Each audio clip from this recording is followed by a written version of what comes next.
அந்த மனிதனுக்கு உடம்பிலே ஏற்படக்கூடிய முதலாவது மாற்றம் என்னன்னு சொன்னா, அந்த மனிதர் சுறுசுறுப்பாக உஜாராக வேலை செஞ்சிருப்பாரு. அந்த கண்ணூருக்கு பின்னால அந்த மனிதனுக்கு உடம்பிலே ஒரு வகையான சோர்வு ஏற்பட்டு, சோம்பல் ஏற்பட்டு, அந்த மனிதர் அதிகமாக தூங்கக்கூடிய மனிதனாக மாறுவாரு. அந்த மனிதர் அதிகமாக தூங்கக்கூடிய மனிதனாக மாறுவாரு. இரண்டாவதாக சொன்னார்கள், ஒரு மனிதனுக்கு தூக்கம் வந்தால், ஒரு மனிதனுக்கு தூக்கத்துடைய அறிகுறி வந்தால், சிறிய குழந்தைகளையும் பார்க்கலாம், பசி வந்தா தூக்கம் வந்தா கொட்டாய் போகும். இது இல்லாம, பசி இல்லாம, தூக்கம் இல்லாம, பகல் நேரத்திலே பட்ட பகல்னு சொல்லுவாங்க, இந்த நேரத்தில் அதிகமாக கொட்டாய் விடக்கூடிய பழக்கம் உருவாகும், அதிகமாக கொட்டாய் போகும். இப்ப நீங்க ஒவ்வொருத்தரும் ஆயத்துல் குர்சியை நீங்க ஓதி பாருங்க. 1 2 3 4 ஓத போக்கல உங்களை அறியாமலும் கொட்டாய் போகும். ஏன்? ஷைத்தான் அந்த வெளிப்படுகின்றான். கண்ணியமான நண்பர்களே, சகோதரர்களே, மூன்றாவது காரணம் சொன்னாங்க, ஒரு மனிதருக்கு கண்ணூர் ஏற்பட்டா அந்த மனிதருக்கு ஒரு வகையான கவலை மனதிலே இருக்கும், ஒரு வகையான கவலை மனதில் இருக்கும். அந்த மனிதர் யோசிப்பாரு, ஏன் என் மனதில் கவலை இருக்குது, யோசிப்பாரு, எல்லா இடத்திலையும் பேசுவாரு. ஆனா அந்த மனிதனுக்கு ஏன் கவலை என்பது அந்த மனிதனுக்கு முடிவு கிடைக்காது. அந்த மனிதர் யோசிப்பாரு, ஏன் எனக்கு கவலை இருக்குது, என்ன பொருளிய ரீதியான பிரச்சனையா, குடும்ப பிரச்சனையா, குழந்தைகள பிரச்சனையா, ஒரு பிரச்சனையும் இல்லை. ஆனா உள்ளத்திலே ஏதோ ஒரு வகையான கவலை இருந்து கொண்டே இருக்கும். தூங்க போனாலும் கவலை, தூங்கி எழும்பி கட்டில உட்கார்ந்தாலும் கவலை, தொழிலுக்கு போனாலும் கவலை, வாகனத்தில் ஏறினாலும் கவலை. அந்த கவலையுடைய முடிவு எங்களுக்கு கிடைக்காது.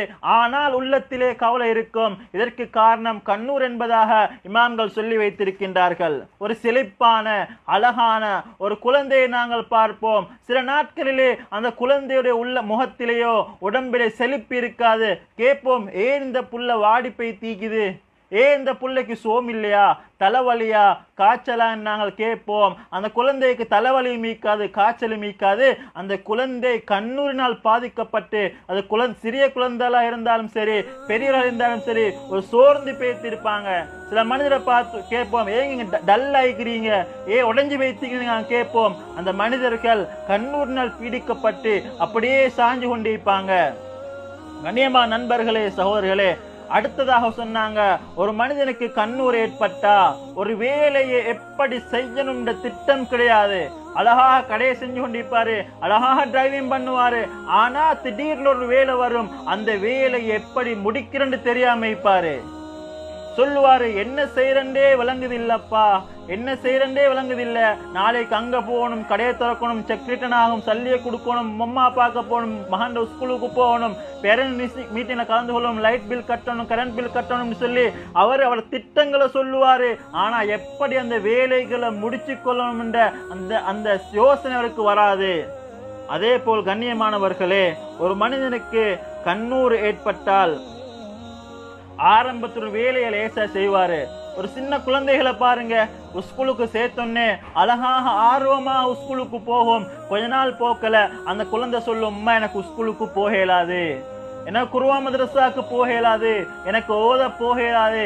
ஏன்? அந்த குழந்தை கண்ணூரினால் பீடிக்கப்பட்டிருக்கிறது. ஆர்வமாக செஞ்ச வேலையை பின்னால் அவருக்கு செய்ய இயலாதுன்னு சொல்றாருன்னு சொன்னா அந்த குழந்தை கண்ணூரினால் பீடிக்கப்பட்டிருக்கின்றது. சிலவங்க புதிய கடை துறப்பாங்க, புதிய வாகனம் வாங்குவாங்க. ஆரம்பத்தில் அதிகமா கடை போய் அதாக துறப்பாங்க. கொஞ்ச நாள்ல சொல்லுவாங்க, கடையில உட்கார்ந்தாலே தூக்கம் வருது, கடை துறக்க மனசே இல்லை, வியாபாரமும் இல்லை, ஒன்றுமில்லைன்னு சொல்லுவாங்க. சிலவங்க வாகனத்தை வாங்கி சொல்லுவாங்க, இப்ப வாகனத்துல போராடல கஷ்டமா இருக்குது, தூக்கம் வருது, அயர் இல்லாம இருக்குன்னு சொல்லி கவலைப்படுவாங்க.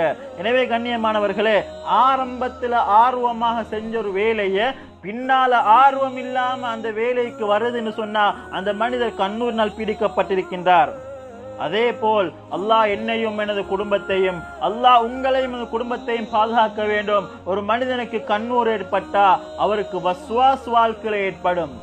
அப்பதான் சிறுநீர் கழிச்சிட்டு வருவாரு, வெளிவாசல் பெய்த்துட்டு வருவாரு, வந்து பாப்பாரு, சிறுநீர் கழிச்ச மாதிரி மீக்காது, திரும்ப வெளிவாசலுக்கு போக அவருக்கு மனசு வரும். ஒது செஞ்சு கொண்டு வருவாரு, ஒரு செய்யாத போல இருக்கும். தக்பீர் கட்டுவாரு, கட்டாத போல இருக்கும். சூரத்துல் ஃபாத்திஹா ஓதுவாரு, ஓதாத போல இருக்கும். சில மனிதர்கள் தொழுவாங்க, ஈயாக்க ஈயாக்க ஈயாக்கன்னு 12-15 சுன்னத்துக்கு பின்னால்தான் அவர் ஆத்மா திருப்தி அடையும். அடுத்த ஆயத்து ஓதுவாங்க, அத்தஹியாத்துல உட்கார்ந்து அத்த அத்த அத்தன்னு 15 ஓதுவாங்க. அதுக்கு பின்னாலும் அவர் அத்தஹியாத் அவருக்கு மன பக்குவத்தை ஏற்படுத்தும். இப்படி வாழ்க்கையில வஸ்வாஸ் ஏற்படும். குழந்தைகளுக்கு தர்பியத் செய்வாங்க, அந்த குழந்தைகளுக்கு ஒரே ஏதாவது சொல்லிக் கொண்டே இருப்பாங்க. மகன் சொல்லுவார், என்ன வாப்பா, என்ன உம்மா, ஒரே உடஞ்ச ரேடியோ மாதிரி எதையோ கத்தி கத்திக்கிறேங்கன்னு. அது பெற்றோர்கள் அவர்களுக்கு வசுவாசம் ஏற்பட்டிருக்கின்றது. இந்த குழந்தைகளுக்கு சொல்லி கேட்க முடியாதா என்று ஒரே ஏதாவது சொல்லிக் கொண்டே இருப்பார்கள். எனவே கண்ணியமானவர்களே, இதுவரையும் நான் சொன்ன காரணங்கள், ஒரு மனிதனுக்கு கண்ணூர் ஏற்பட்டால் உடம்பியல் ரீதியாக ஏற்படக்கூடிய மாற்றங்கள்.